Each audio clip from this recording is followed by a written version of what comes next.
Hi everyone, so in this video I'm going to be looking at some of the differences between a cast kettlebell and a competition style kettlebell. Some people might get confused with regards to what are the advantages and disadvantages of each type. So I will explain as best I can and hopefully that will help you make the right choice.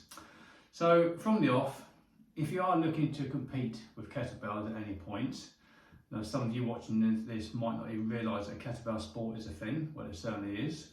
Then obviously, if that's the case, then the kettlebells either side of me here, competition style kettlebells are a no-brainer.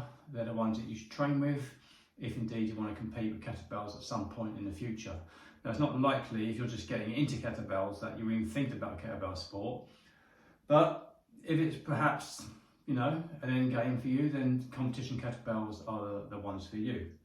Now, if you're just using kettlebells for just fitness, then you have a choice. So you can either have cast kettlebells or the competition style. So the competition style do fitness as well, perfectly good for that, as well as competition lifting. The cast kettlebells are more just about fitness. So the difference with the cast kettlebells, they're a solid moulding. So a 6 kilo is that big, 16 is that big. Okay, so you can see there's a significant difference between the two. Okay, the heavier they get, the bigger they get, which is only logical, but of course that logic doesn't apply to competition kettlebells. So cast bells tend to be cheaper, they take up less space. They're easy to store. Beyond that, well, I suppose the handles are inherently wider because they have like a V shape in the handle. So even on this 10, you can see there the shape of the handle. So generally speaking, they can accommodate two hands better for kettlebell swings. With the competition kettlebell, sometimes it can be a bit of a squeeze getting your hands in there. So that might be one consideration. But beyond that, I would say personally that there are more advantages to having competition kettlebells because they're perfectly good for fitness. So with the cast bell, you will find as you go up through the weights that it will feel slightly different how it sits on the wrist, simply because the ball size varies. So a 6 will kind of sit in one kind of position. Well, as you get bigger onto a 16, say, the general feel of the kettlebell, how it sits in rack and in the overhead position, will just feel slightly different as you progress up through the weights. While with, this is a very light one by the way, saying 6 kg.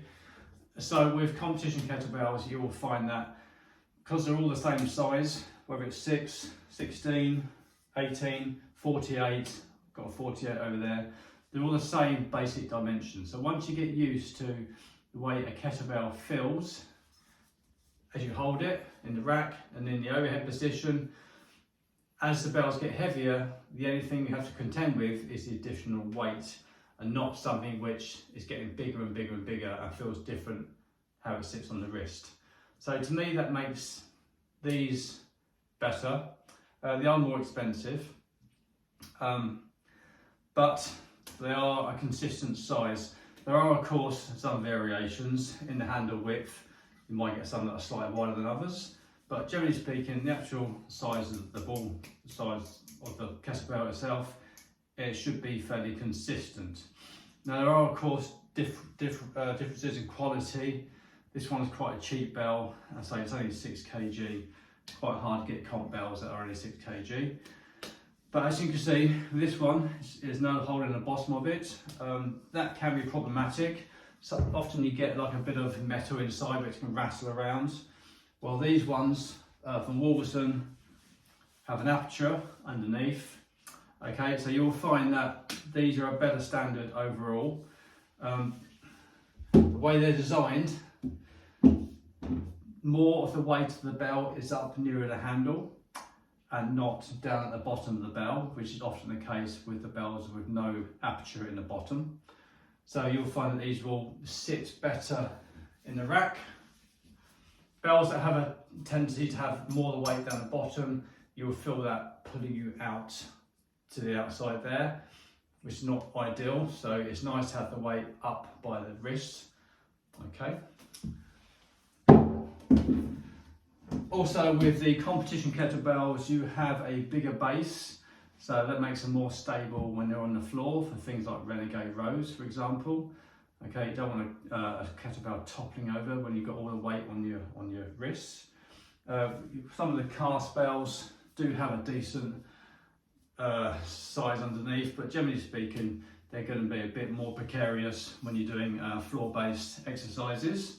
So my recommendation for anything like that would be competition kettlebells. Also, you want to check the handle. Wolverton have a couple of different styles of competition kettlebells. So the GS ones, which have a slightly different handle design to the regular bell, but they all have some texture on the handle. Now that's good for grip. It also means that you can take chalk quite readily. You can get some kettlebells, even some comp bells, which have shiny handles, which are really no use to anybody. I haven't got one in here now. I did have one somewhere.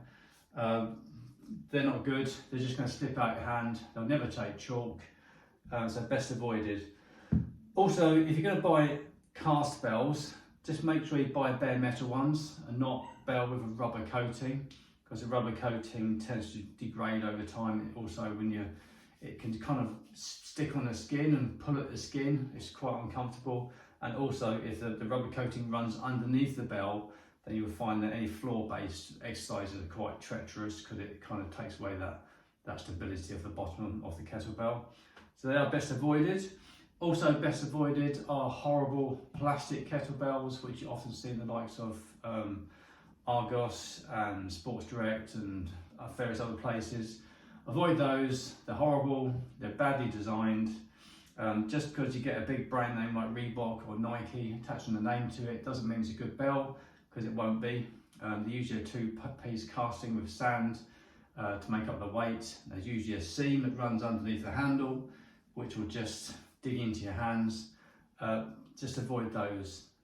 If you're going to use just for fitness, and just get the cast bells. Okay, don't get the horrible plastic ones. Okay, so my recommended brand is Wolverton. Most of my bells here are Wolverton. I think in the States, Kettlebell Kings are the kind of equivalent over there of Wolverton. They're the big brand. Other territories I'm not too sure about. You'd have to find out for yourselves. But obviously there's lots of other good brands as well, but they're my trusted brand. They're a good quality bell, and I've always used them without any problems. Okay, so thanks for listening. If you've got any questions you'd like to ask me, then please pop them in the comments, and I will endeavour to do that. And also please, I would very much appreciate if you could give me a follow. So I intend to do a lot more sort of tutorial based videos going forward from this point, as opposed to just me lifting, which I'll still continue to do of course, but tutorials I think aimed at beginners to intermediates will be useful, I hope. Okay, thanks guys, see ya.